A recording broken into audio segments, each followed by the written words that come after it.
What's up? It's your boy Kevin to turn on this motherfucking YouTube shit. This is serious. Wow, what the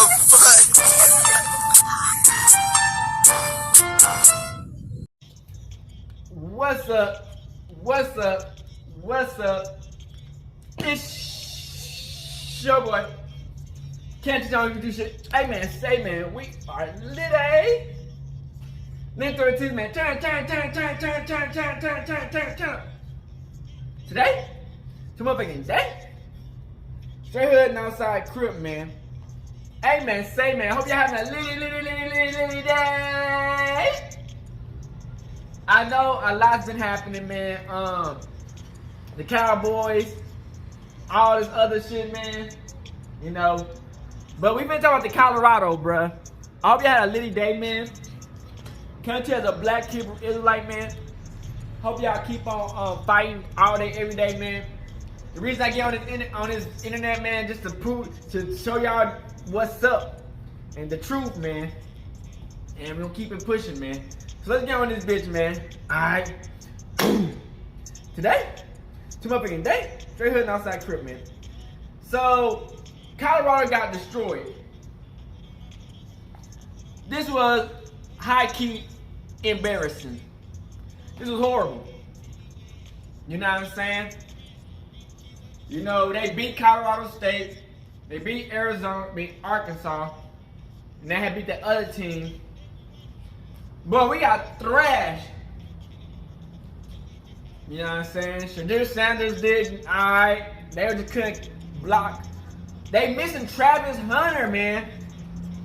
You know Travis Hunter was their receiver and they tight end. Man, that nigga who hurt that nigga on Travis Hunter should be fined.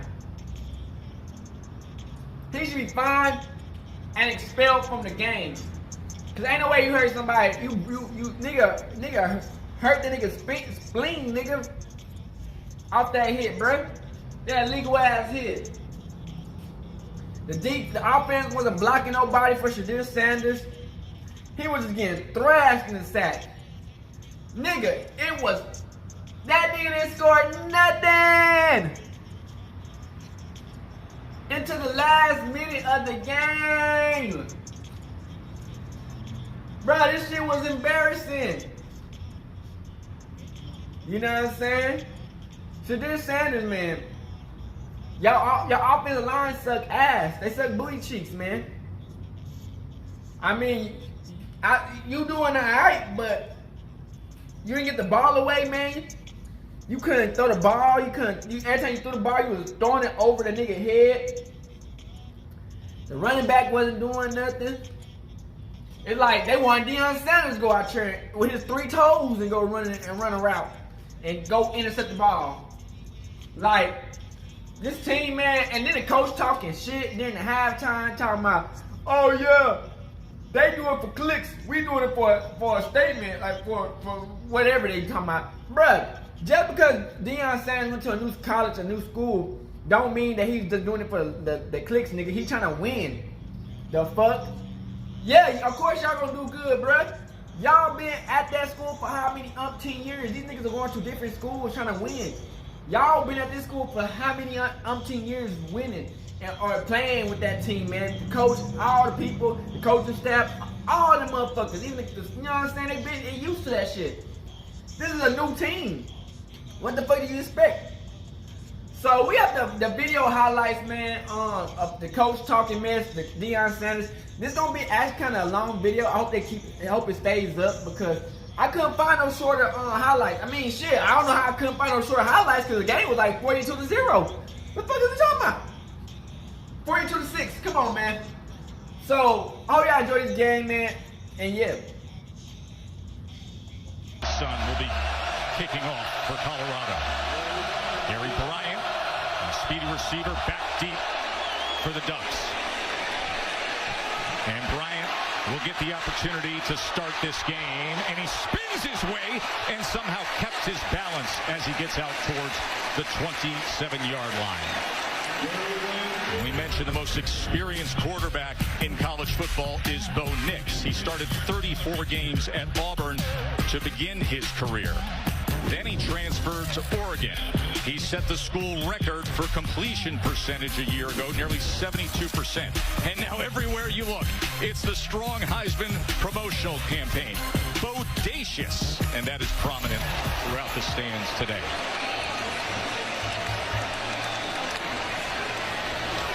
Sprint left for Nix. And he was chased down and pursued by Sylvan Craig. Well, because of that experience, Joe, the game is just slowing down for Bo Nix. He plays so fast now. He gets dropped back quickly, reads coverage quickly, gets the ball out of his hands quickly. And this Colorado defense has not seen a quarterback like Bo Nix this year, and they certainly haven't seen a guy in total control of his offense the way Nix is. 2nd and 11.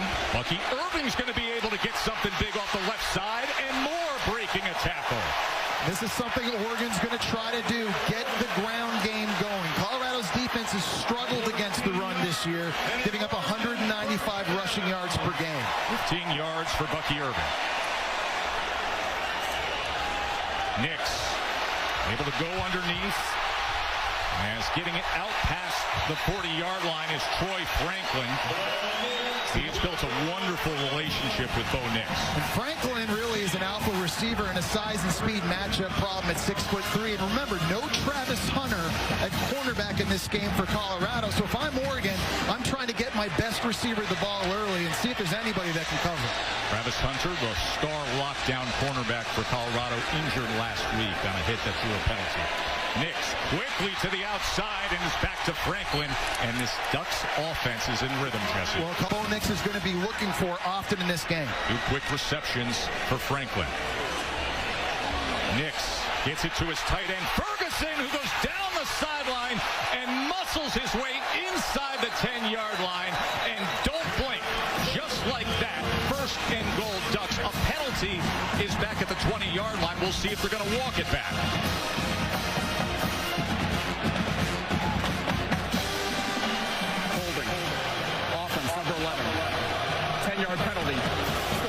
So the holding call will bring it back for Dan Lanning's offense. Well, it's going to be Troy Franklin one-on-one out to the left side against Amari and Cooper. This is basically modern-day triple option offense. Zone read with an attachment, get it to the tight end. There's the block right there, just a little bit of a jersey pull right in front of the referee. But, Joe, this matchup between these two guys is critical to the success of each team in this game. Noah Whittington now the running back flanking Bo Nix. 1st and 14 after the penalty.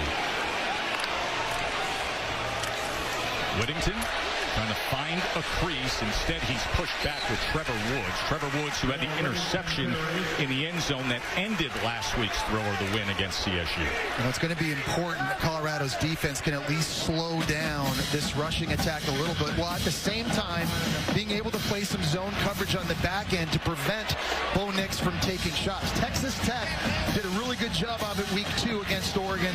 Easier said than done, though. 2nd and 9. Pressure coming quickly, getting it to Johnson. And Johnson weaving his way for a 1st down. Ball comes out at the end. We will see if they marked him down. The ruling on the field is the runner was down. So a little 160-pound Tez Johnson able to weave his way through that defense. And to spit that football out as quickly as Bo Nix did, it's kind of like a shortstop turning, too. You're just getting it out to your guy as fast as possible. You see the right elbow comes down far before the ball is dislodged. Good call there, no fumble. 14 yards for Johnson and a 1st down for Oregon. Goes back to Ferguson, who is upended. That was well defensed that time by Marion Cooper. Seen a couple of times now, Oregon has gone to these zone read with attachment plays, trying to get the ball out in the perimeter of the field, but we've seen the speed of Colorado's defense as well, going sideline to sideline a little bit.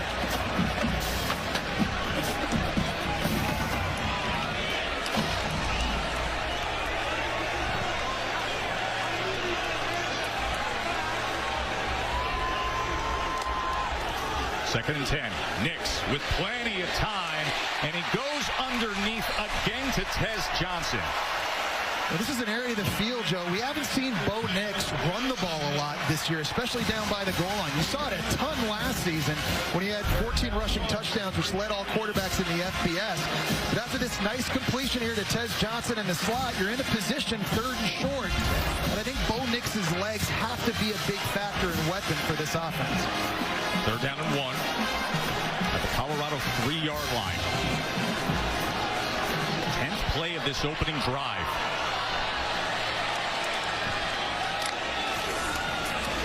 Whittington into the end zone for a Ducks touchdown.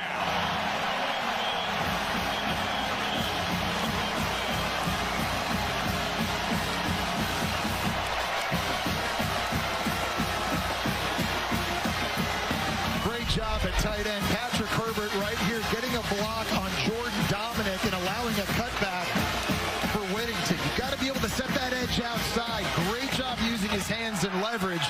That's a very impressive opening drive by the Ducks. A 10-play drive. Lewis caps it with the extra point. Bo Nix. And with a 13-zip lead, they're rolling. Camden Lewis will kick away after Casey Kelly just had the touchdown reception from a red-hot Bo Nix, who was 5 for 5 on that drive. He's 11 for 11 to start the game, with the quick game paying off. Let's go check in with the studio with Kevin. It's time now for our All-State Good Hands Play of the Day. Another big Pac-12 game in Salt Lake City. UCLA freshman Dante Moore's first pass book. Really good job by the linebacker. Reading the freshman's eyes, he telegraphed the throw. Pick 6 Utes. Rene Reed gets the Utes on the board first. Still no Cam Rising, but Utah up 7-0. Back to you. Star quarterback yet to see action, and they just keep doing their thing. Remember, it was a 3-and-out on the first series for Shedeur Sanders and the Buffs. As met right away was Tavares Dawson. Seeing a lot of very quick throws. I think the one place Colorado has an advantage in this game is their receivers versus the Ducks secondary. They've got a lot of game breakers in Jimmy Horn Jr., Xavier Weaver. This Oregon defense has not been a great tackling unit so far this year. Shedeur checking at the line. Has a high football IQ. Everybody raves about it. 2nd and 6. He checks to a run to Edwards. Edwards can't find much against the middle of that Oregon defense. Now it sets up 3rd down here. And one thing Oregon does extremely well is Dan Lenny mixes up his 3rd down packages. They have so much variety in looks they can give you here. We've already told you about the struggles that the offensive line of Colorado has had. 3rd down and 5. Pressure on Shedeur. Able to get it on the shallow cross. He finds Antonio. And it's good to have the big-bodied receiver back for Colorado. He's 6'4", 225 pounds. They just don't have a guy like him, Joe. And that's a nice job giving protection to Shedeur Sanders to find someone. Of course, we'll have to wait on the flag. Personal foul. Roughing the passer. Defense number 44. High contact. 15-yard penalty. Automatic first down. Tuioti with the penalty. You see the protection up front doing a nice job, and it's Tuioti right here late getting that right hand in the face of Shedeur Sanders. So that's going to tack on some extra yardage after a huge completion on 3rd down. Their first time in Oregon territory today.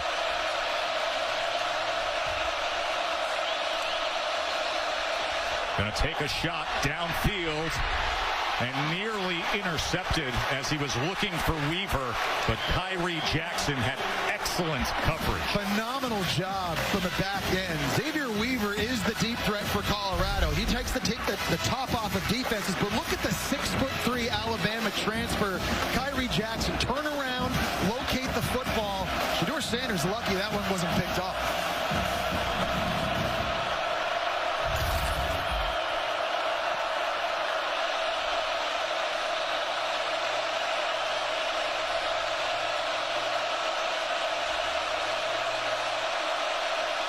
Second and 10.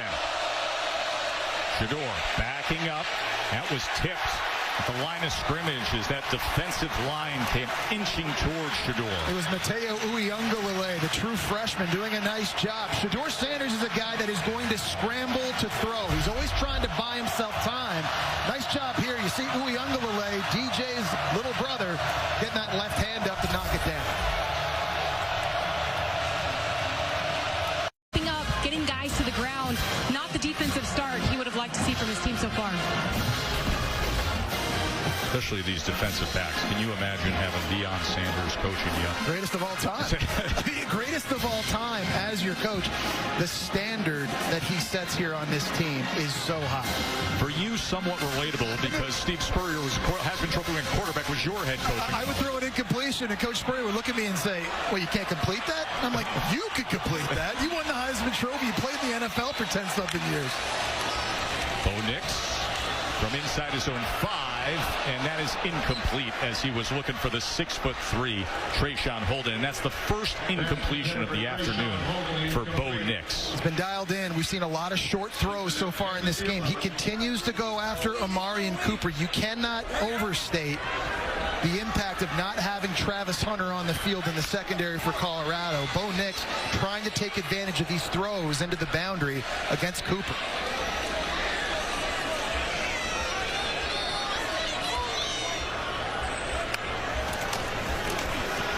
Whittington, excellent pursuit down the line by the Colorado defense as the final seconds of the first quarter will tick down. Ducks had a very strong start.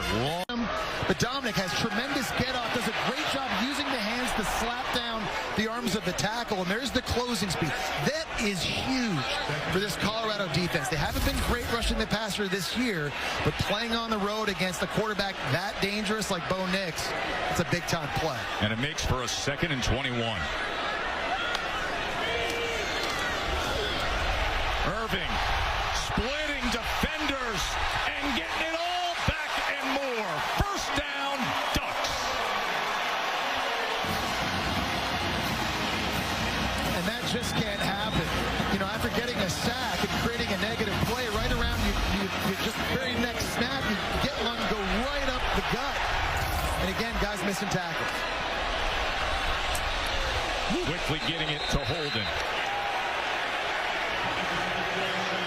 Holden taken down at the 21-yard line. That was a big-time hit by Shiloh Sanders. He's been a star on this Colorado defense. Last week against Colorado State, huge pick 6. Also created a forced fumble. Great job there, coming downhill with bad intentions.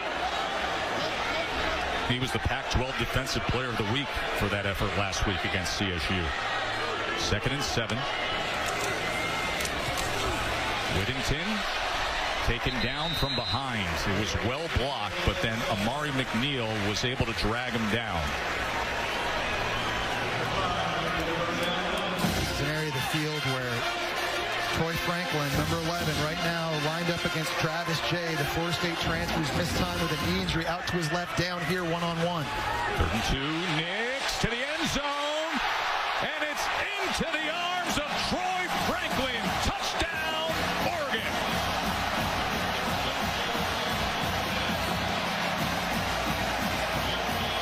The big man started it all. Casey Rogers with the fake punt, and then Bo Nix, who has been red hot, caps that drive. He's a 6'3" receiver running a fade route. Look at the speed off of the ball. And Travis Jay's 6'2" himself. He has good size. He hasn't had a lot of reps early this year, and on an island one-on-one, he's no match for Franklin. That is one of the best receivers in the entire country, a guy that everybody's expecting to have a big season after leading the conference last year with 9 receiving touchdowns. You see that diamond formation here on the 2-point conversion. Nix goes to the other side and gets it to Franklin. This offense, when it's in rhythm with a Heisman contending quarterback in Bo Nix, is dangerous. It all started with the fake punt. Remember, it was 4th down on their own 17. That big guy has been well-traveled. Went to boarding school at Avon Old Farms in Connecticut. Went to Nebraska. Now he's at Oregon. And he set up this as Franklin hauls it in from Bo Nix. And it is all Ducks early on a day when the world came to see what Coach Coach Prime had left in the tank with these Bucks. Team play drive. And Jesse, only one play of 20 or more yards. Just methodical, right? High level of execution right now for the Ducks offense. You got the sense just listening to Dan Lanning pregame. Rooted in substance, not flash. Rooted in substance. Today, we talk with our pads. You talk with your helmet, right? Every moment. The Cinderella story is over, man. Right? They're fighting for clicks. We're fighting for wins. There's a difference, right? There's a difference, right? This game ain't going to be played in Hollywood. It's going to be played on the grass, right? It's going to be played on the grass. Let's go. Rooted in substance was the theme from Coach Lanning. Hankerson not finding much. Pursuit down the line as he was taken down by Bryce Betcher. They've got to be able to just run the ball a little bit. You see Dan Lanning there. I'd say that got his players' attention, and they responded in all three phases of the game. They're trying to make a point to the country right now. Empty set for Shedeur. As time before that happens, eventually it closed down, and it was the transfer from the SEC doing damage out west, Jordan Birch. He's up against Jared Christian Lichtenhand, who's a 6'10" left tackle over here, and it's hard for him to bend. You see that there's DNs and more athletic guys that sometimes duck under him. That time, he just went speed to power and just bull rushed the left tackle right into the lap of Shedeur Sanders. And that leaves them with a 3rd and 18. And a crowd cascading with a roar in his face. Backed up again. This offensive line is such a struggle, and diving for the attempt at an interception on the sideline. So it's tremendous pursuit that time by the true freshman Blake Purchase, forcing Shedeur Sanders out to his right. It's an incomplete pass. It was Jamal Hill who was trying to see if he could get to that ball. So it's the second 3 and out. Look at the effort here on the end. Stretching out Hill. Just going down, not able to come away with the interception. But what a start by the Oregon Ducks.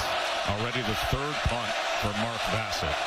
Tez Johnson, the return man, is back at the other 40.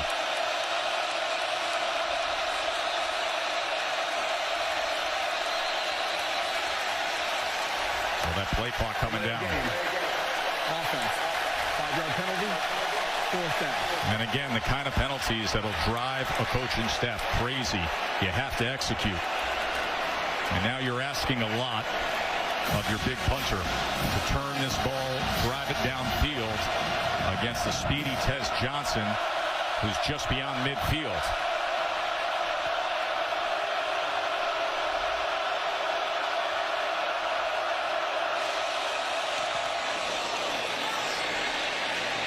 Over in, fielded at the 45, down right away. A 3-touchdown lead. What did Prime say about that magical number 21? That's what the Ducks are sitting on right now. James breaking tackles and going ahead for yet another first down for Oregon. He's their most physical runner, and I think you could easily argue that the running back group is the deepest position on Oregon's offense. Irving, Whittington, and James can all do a lot of the same things, and to have fresh legs wearing a defense down, especially one like Colorado that hasn't been great stopping the run, that's a tall ask to slow these guys down. Nix gets it to him now on the outside. Jordan James again, this time was dragged out of bounds by Trevor Woods. Of course, Oregon got the ball first in the game, so they're going to try and march the field here and try to tack on some more points before going into halftime. They've been hitting on all cylinders in this game. Offensively, a 10, 11, and 13 play touchdown drive. Colorado just hasn't had the answer until that interception on the last drive.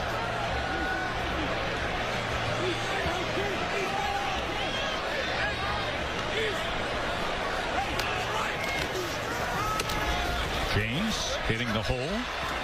And then trying to lunge ahead for the sticks. Maybe just about a football length short as Jawan Mitchell, who's been well-traveled, was able to make the tackle. Well, you see that tough running by James there. He's 205 pounds and a guy that can kind of break through arm tackles, push the pile, and always fall forward. James was a Georgia commit and then flipped when Dan Lanning came here to Oregon, and he's found a nice home for himself here. You know, he leads the conference in rushing touchdowns with 5 heading into this game. Yeah, he was the only Georgia commit who flipped when Lanning came over, and he's having success with the Ducks. Was a first down as James stays in as the back. And they will feed him, and here he goes. Jordan James able to cut and spin, and another chunk play in the run game for the Ducks as he makes it to the 36. Jackson Powers-Johnson, the center, doing a nice job getting into the second level and getting a hat on a linebacker. Little misdirection eye candy, but it doesn't matter. When you get your big 330-pound offensive lineman into the second level against smaller linebackers, you can't stop the run. It has been one-sided. 272 yards at Oregon for 19 at halftime. And it's a big day of college football. Knicks strong arms it, and with these, Troy Franklin into the end zone. A 36-yard touchdown strike. Bo Nix to Troy Franklin.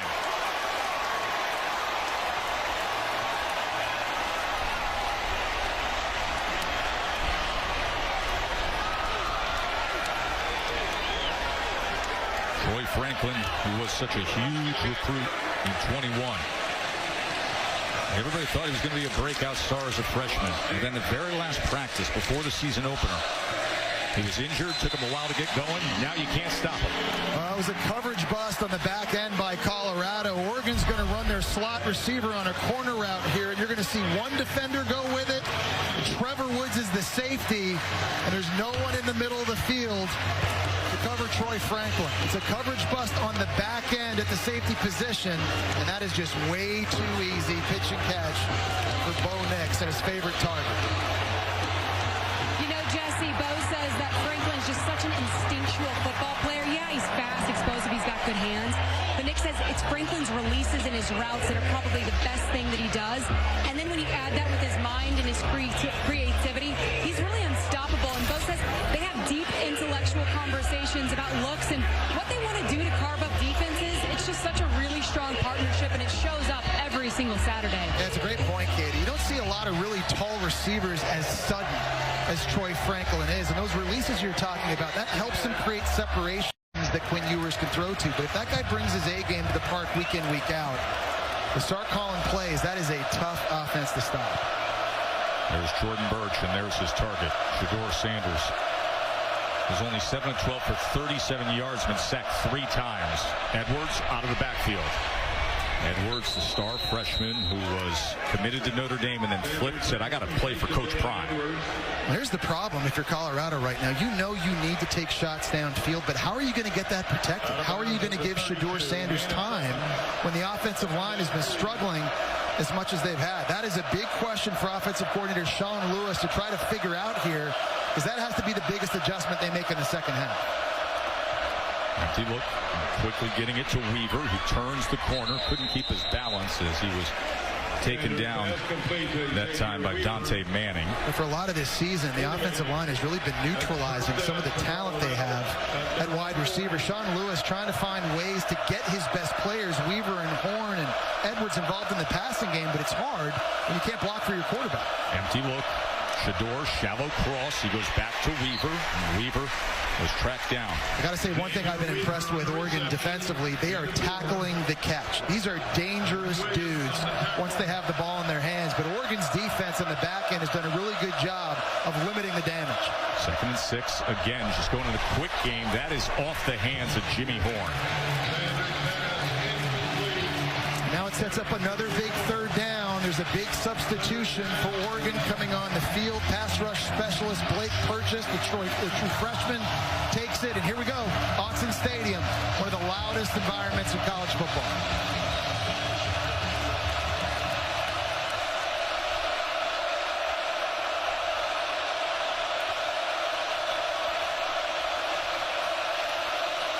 3rd and 6. 4-man rush. Shador spins out of it. Another man in his face and sacked again. That's the 4th time. And Tatum Tuioti with the sack. The true freshman takes down Shador Sanders. I mean, Jared Christian Lichtenhand just has to do a better job at the left tackle position. He's just giving up way too much ground to Blake Purchase coming out the edge. We just talked about him as a true freshman coming on the field. But out here, you've got to kick out. I mean, you just can't let him take a straight beeline down the median and get to the quarterback. You've got to create separation between him and the QB. And you see Oregon's defense. It's really not just that one play, but the left tackle spot that time is Jordan Birch getting the sack. When they try to go to the RPO game, they're not able to hold up in the middle with Brandon Dorless. You've seen the safety blitz be able to get home. All in all, 4 sacks on the day given up by Colorado, and it does it for you. I'm RG3Z. See you next time. All right, who changed my name to RG3Z? Me? It's a great combo. Like college football and Cheez-It. You like? You cheddar believe it. And how will college football fans feel? They're going to be feeling the cheesiest!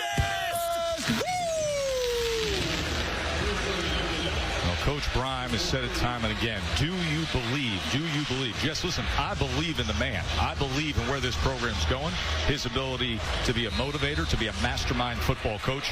But I don't think anybody's believing in that offensive line right now. Not right now. Also, I think you just have to question just how much emotionally did Colorado have left in the tank coming into this game.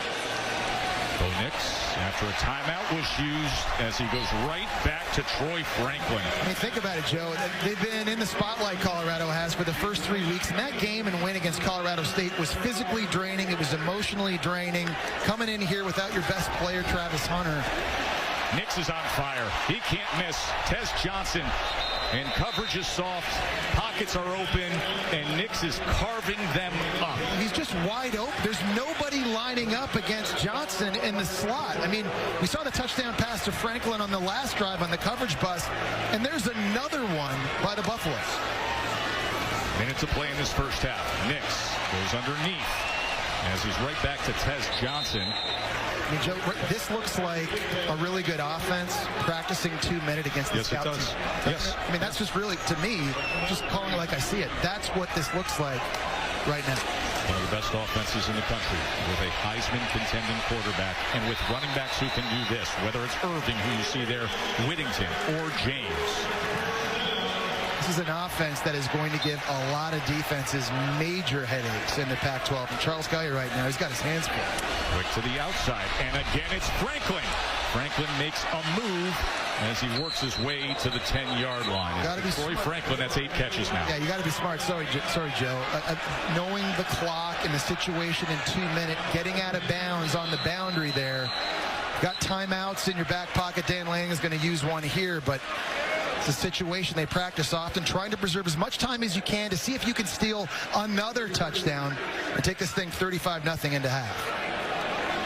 We have more college football on ESPN Plus tonight. Florida is in action, facing Charlotte.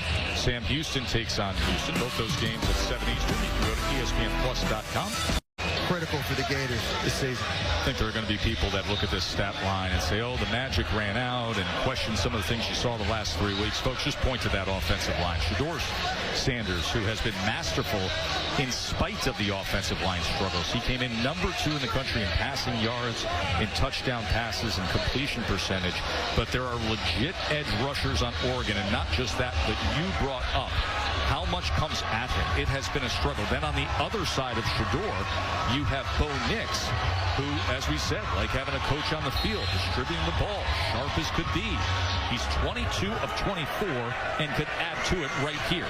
Got another one-on-one up here with Amarian Cooper, his best receiver. He's going to run it. Nix inside the 5 and inside the end zone. He can do it with the arm and then showcase the smarts with the legs. As his mom and dad, Krista and Patrick, look on. It's been a near flawless first half for Oregon.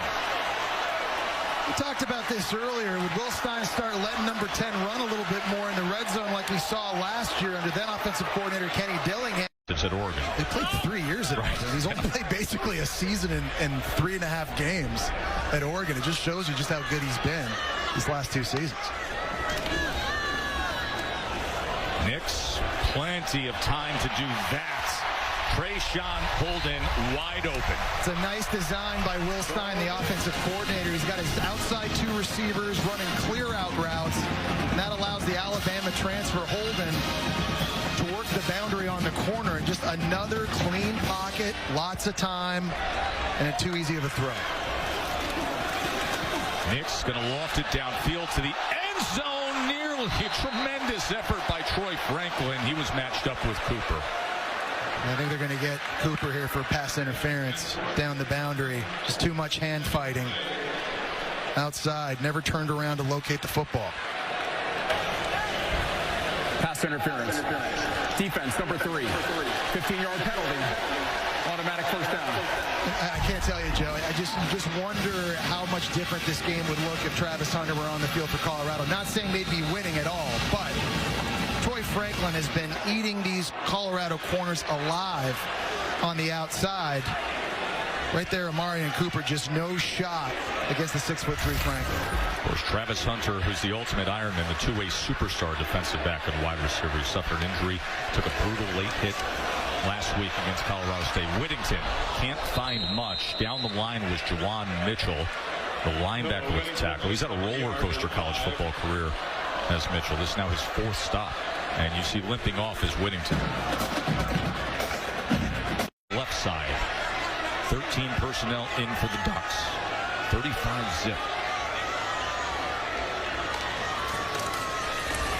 James probing the middle and trying to take Juwan Mitchell with him, but coming up just short of that goal line. Man, that was a big-time collision right at the line of scrimmage. Juwan Mitchell, who we were talking about on the last drive, and that physicality that he brings to this defense, that was a big-time hit on Jordan James. Easily the most physical runner for the Oregon Ducks. That's an example for your Coach Prime, seeing your guys compete too.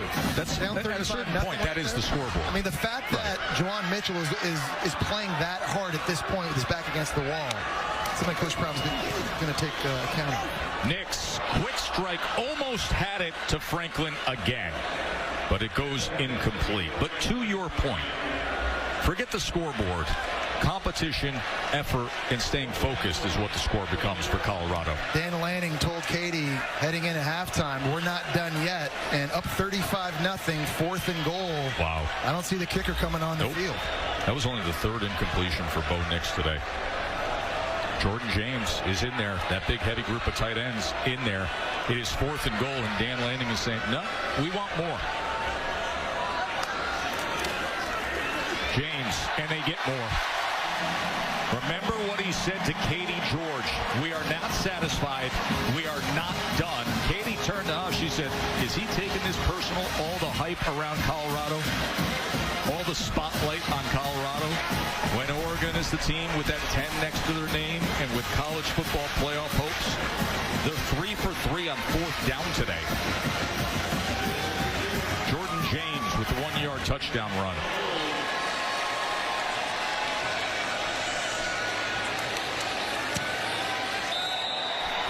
He gave us unprecedented access pregame. He said, a lot.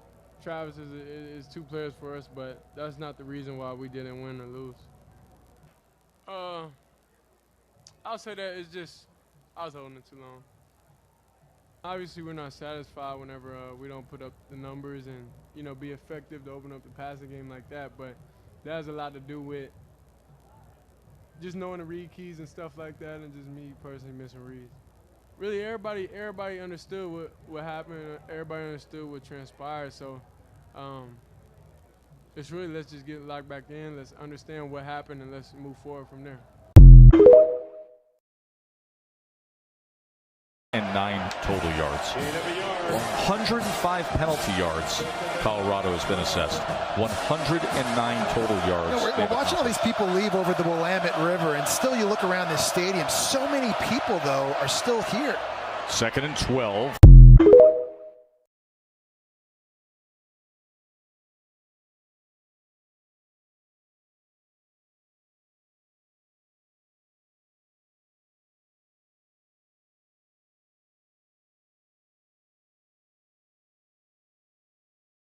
teams are trying to beat me. They're not trying to beat our team. They keep forgetting I'm not playing anymore. I had a great career. I'm serious. I got a gold jacket, ain't back. So I'm good. If I was out there playing against every coach I played against, we would be totally dominant.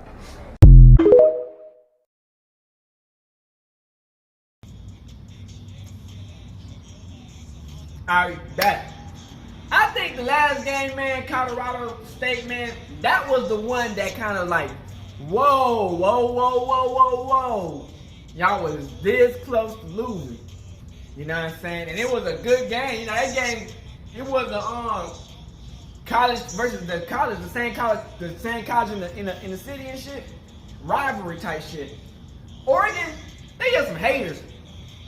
They mad because Deion Sanders getting all the hype. They're like, what about us? We've been doing this for how many ever, and we don't even get that much excitement. Our quarterback, he's supposed to be the Heisman winner. Whoop, whoop. Bro, nobody gives a fuck. You know what I'm saying? We rock with Deion Sanders, man. Like Deion Sanders was saying, man, he was saying they not coming for the team, they coming for him. Which, you know, that's kind of like down. You know, you want your son to take some of that. The only reason they win it because of him. But Deion Sanders already know that the only reason they doing this good is because of the coach. Man, these motherfuckers don't get they trash ass car on somewhere. Damn, they can be parking where niggas can't talk and shit. Like, goddamn. You know what I'm saying? Then Deion Sanders, man, I kind of feel bad for Deion Sanders, man. Deion Sanders, man, you know, he want his sons to win. You know what I'm saying? The son, the cornerback. You know what I'm saying? He was doing this thing. And he only could do so much, man. I think Travis Hunter might would have been their best player, man. That's funny. The Cowboys loses their best cornerback who actually should be playing receiver. Shit. The way he was intercepting the ball the whole season. And then Colorado, they losing their motherfucking cornerback. And I don't even know if this before Jerry Jones, after Jerry Jones was talking about Deion Sanders' team as him being a coach. Man, Jerry Jones, man, why did you say something, bruh? You know what I'm saying? You talking how good of a coach he is. Now our cornerback got injured for the rest of the season, bruh. So this game was down bad. This was horrible. This was an ass whooping. This was a shit. This like you beating this nigga, and he trying to fight back. But all he can do is just push you away. This nigga, pow, pow, pow, pow. And you just pushing him. They like, get up. They just, get up. You can't get up. That's what that was, man. This game, it just shows you, man, these colleges not playing. You know what I'm saying? I think the coaches, man, these players, man, they like what division, they like the Big Ten or where the fuck that shit called. And you know they like, man, we been doing this. This nigga just jumped on the scene with it. We been doing it. You know what I'm saying? So I think they got something to prove. Cause Oregon was number 10 and Colorado was number 15. Man, I ain't gonna cap. When I was growing up, man, Oregon used to be my favorite team to play on when we play college football, on like the Madden college football. Oregon was my favorite team because Oregon was always just elite, man. It was Oregon and Ohio State. But Oregon they were nice, you know what I'm saying? They always been nice, you know what I'm saying?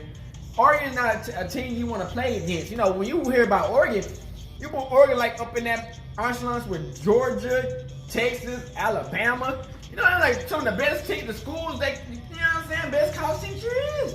So you don't put Oregon in that mix, you know what I'm saying? And it's like, Colorado, man, they last year they only won one game. One game. They passed that. They 3-0. They 3-1 there, but they was 3-0. And last year it was one in however losses they took. They only won one game. They should be kissing that nigga fucking pinky toe. How much that nigga changed the winning around that motherfucking little school, bruh.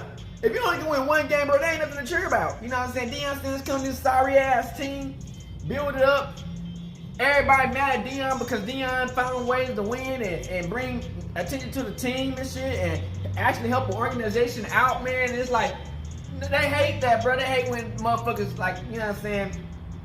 When motherfuckers who got a little bit of talent and name to them and a little bit of money to them and they black and they find some way to win, they hate that, bro. You know what I'm saying? They don't want us to win, man. You know what I'm saying? Then they brainwash the players to hate us, to hate the motherfuckers too, man. And it's like, damn, bro. You know, the team be trying to make it better for other motherfuckers after them. Because if they win, you know, who knows how many people, motherfuckers who went the HBCU route to go to the regular college, how much it would help people out. These motherfuckers don't give a fuck. You know, they listen to their coach, and the coach is the hater. And the hater comes to the teammates, and the teammates, no, but the teammates want to win, so of course they want to win. They gonna do all they can to win. Ain't nobody trying to lose, because if you lose, niggas, yeah. But, you know, Deion Sanders, man, and Sugar, and your other son, man, and Travis Hunter, and all the other motherfuckers on that team, man. This is only one L. One fucking L. You can change this whole motherfucking thing around and win every last game after this. And you just lose that one game. Now, I don't know if you win a championship, because, you know, I think you need to be undefeated almost, because these niggas, you know, most of the teams be undefeated when they win championships. So, but you can make it far and still get drafted high. So, I hope y'all having a good time on this bit, man. Make sure you like, subscribe to this bitch. I hope it stays up, man. We out the bitch hood and outside. Korea. Hey, Dad, you know, dog, when we link up, dog, this shit be legendary. You know this instrumental, you the engineer on it, so Kodak everywhere.